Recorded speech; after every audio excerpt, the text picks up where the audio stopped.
yung mga idol, for today's video mga idol, may kunting tips tayo mga idol kung paano ilipat yung pangati natin kung para dili ma-stress, di masugatan, di sa ma-stress. Kunting tips lang to mga idol. So sample mga idol, may luma na kayong sample lang to mga idol, may luma na yung kulungan ng pangati mo, mayroon kayong bago. So sample mga idol, bago to.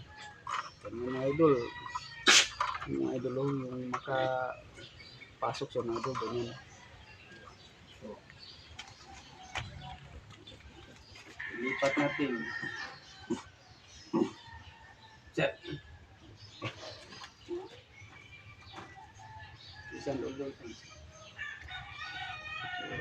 So lipat natin. Hindi ma-stress.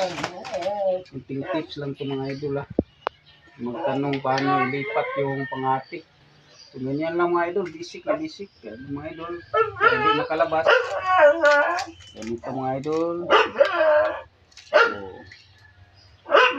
idol. Ang butas. So, yan lang. Basic na basic mga idol, takpan para di makalabas. Mga idol.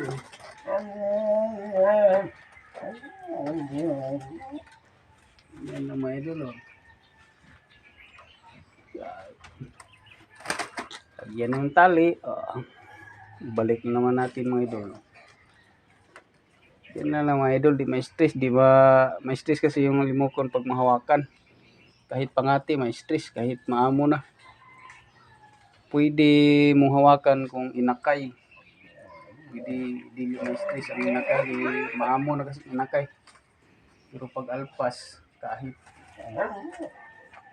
matagal, ilang taon na yan, talaga yan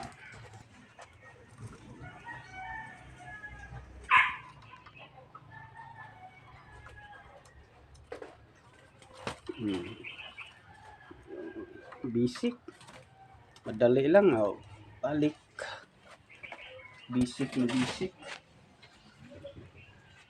Okay mga idol, sana may natutunan kayo mga idol sa kunting tips ko mga idol paano maglipat ng pangati. Okay, babo mga solid.